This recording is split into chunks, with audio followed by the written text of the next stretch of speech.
Bom dia, comunidade acadêmica da FCR. Estamos aqui nessa manhã do dia 2 de abril de 2025 para mais um podcast da turma do 7º período de Psicologia, da disciplina de Psicoterapia da Criança e do Adolescente, sobre a orientação da professora Fernanda Trindade.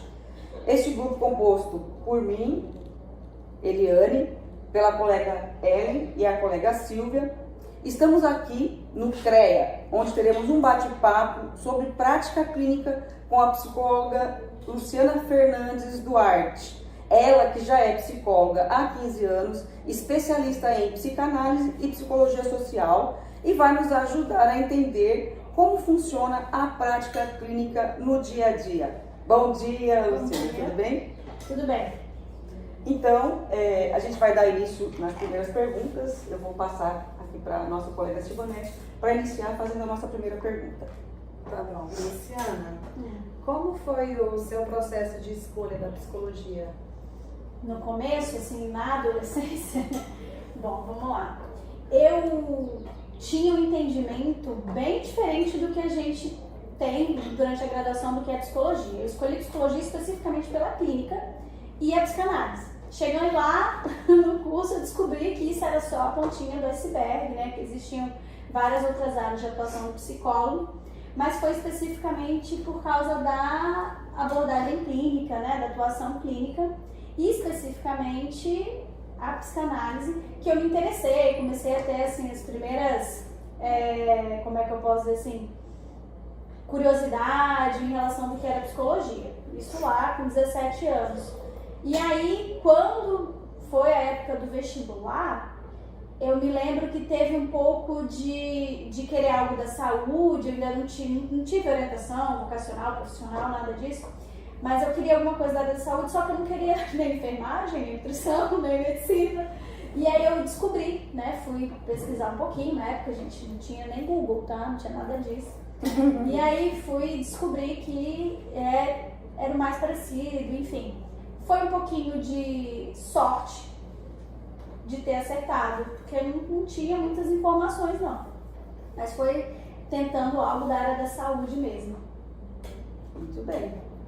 E a segunda pergunta, amiga Ellen? Lu, o que levou você a escolher atuar com psicoterapia infantil e juvenil e quais foram os maiores desafios no início da sua prática clínica? Aí a gente entra num percurso um pouco diferente. Eu tinha uma tremenda resistência a trabalhar com adolescentes, mas desde os meus estágios na clínica, de aconselhamento, tudo que eu tive na Uni, só o que deu certo pra mim foi com adolescente. E tipo assim, quem eu tinha mais facilidade, eu dizer que não queria, era um público que eu tinha resistência. Mas foi dando muito certo, obviamente, como que as minhas demandas eram todas de adolescente no meu estágio clínico, eu tive que estudar mais, enfim. E aí eu passei no concurso quando eu me formei, e acho que até hoje assim, mas na época o concurso da prefeitura você não faz para um lugar específico, você faz para a prefeitura e te mandam para os lugares, né? Aí eu fui tomar posse, eles falaram para mim assim, ó, você tem aqui para escolher lar do bebê, para trabalhar com criança, violência à mulher, para trabalhar com mulheres, vítimas de violência, e adolescentes. Eu não deixei nem terminar, eu falei, eu quero esse. Só que era adolescentes em conflito com a lei. E eu sabia que eu gostava do público, mas obviamente eu não sabia quase nada da atuação do psicólogo na área social dentro das medidas socioeducativas. E aí foi aquilo. Eu tive que aprender qual era o serviço dentro da área social, mas eu já tinha uma perspectiva e uma prática com adolescentes. Porque assim, gente, trabalhar com adolescente é um negócio que eles sabem quando você está interessado neles ou não. Já cansei de atender adolescente que fica aos 50 minutos de atendimento assim. Pois é. Então assim, tem que ter todo... E eles sabem quando você está sendo sincera. Enfim, é uma perspectiva de vínculo muito diferente. Não é igual a criança, né, que você senta, brinca e também não é igual ao adulto que chega querendo, né, que chega ali já, teoricamente, pronto para falar. No adolescente, ele vai primeiro te testar de algumas formas, enfim. Então foi assim que eu comecei a ter contato com adolescentes. E aí eu trabalho, né, dentro da medida socioeducativa com adolescentes já tem 15 anos também. E aí trabalhei como docente 9 anos e quando eu saí das faculdades eu já estava atuando na clínica, mas resolvi ficar só na clínica, né? Saí das faculdades em 2022 e fui para a clínica. E, mais uma vez, o que aparecia? O que todo mundo me indicava, qual acabou virando meu nicho? Adolescentes, né? Grande parte, né, dos meus pacientes são adolescentes.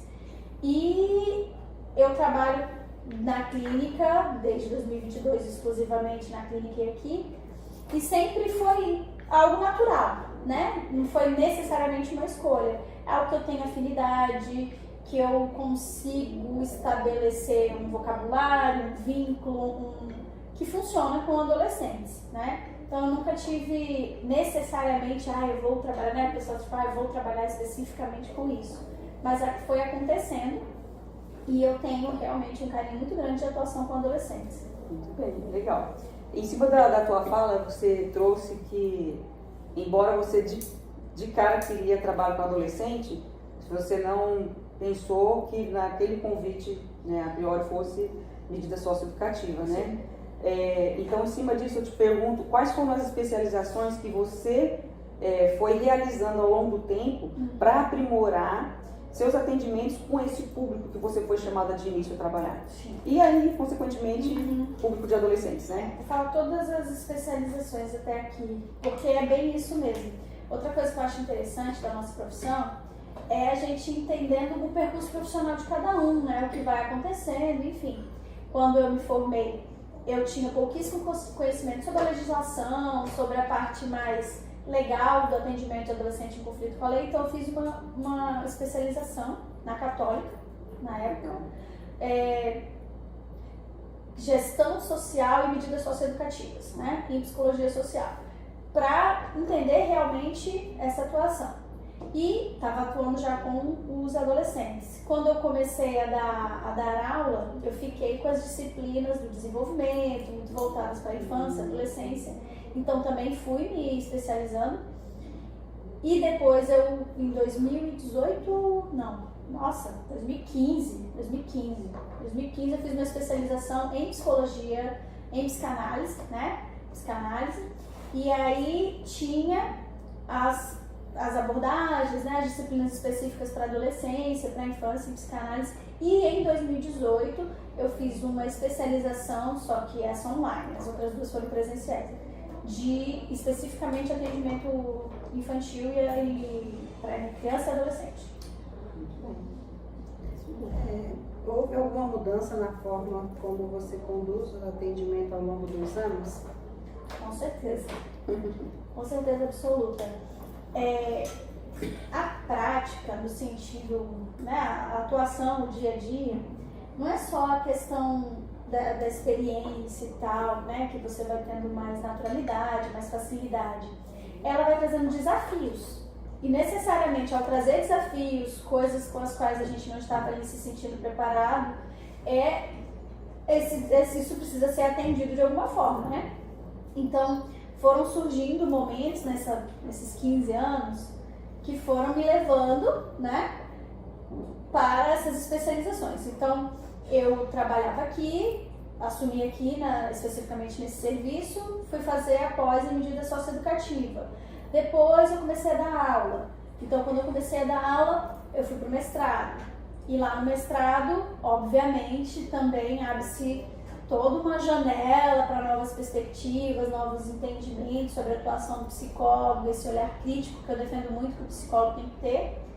E aí, quando veio a pandemia, que eu falei assim, agora eu vou me dedicar à clínica. Também fiz 2 especializações voltadas, né, de cursos e etc., voltados para a clínica e para a atuação com criança e adolescente.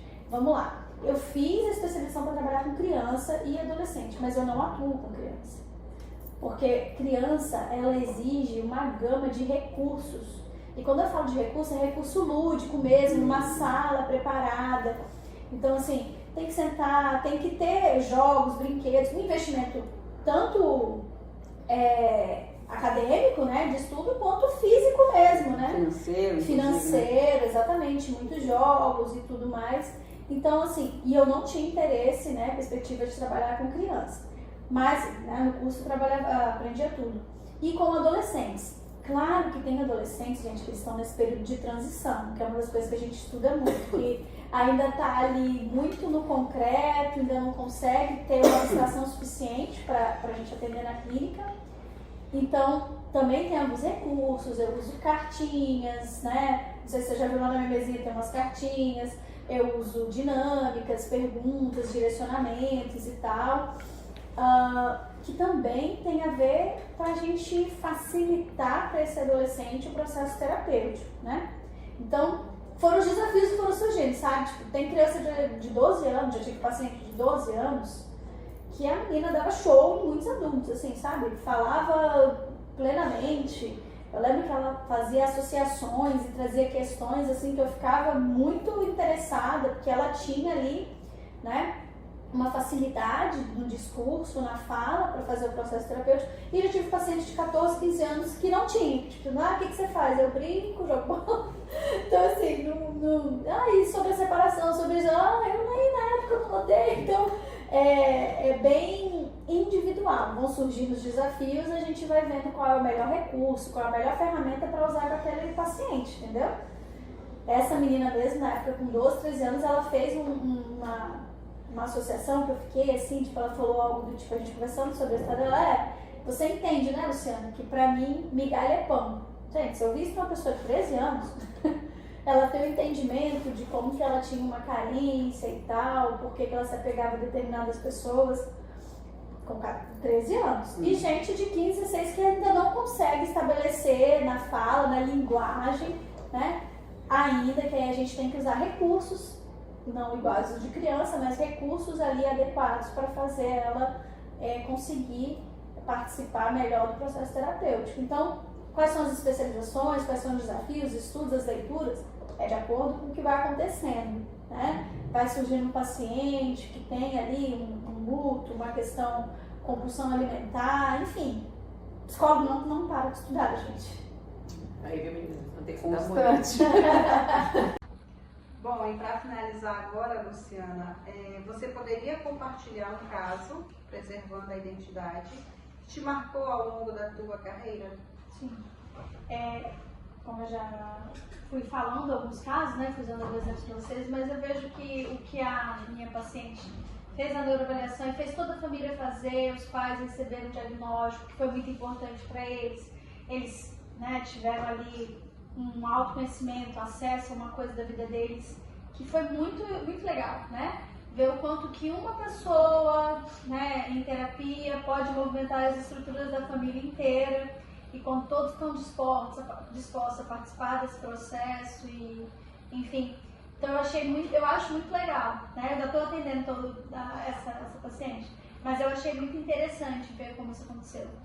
Então, a terapia, né, ela só vai, teoricamente, mudar você. Você não está ali para mudar ninguém, né? Mas como que a sua mudança pode mudar as coisas ao redor? Isso é bem legal. Muito bem. Então, nós encerramos aqui o nosso podcast, agradecendo aí a psicóloga Luciana e todos os colegas aqui. Um ótimo dia para todos. Obrigada.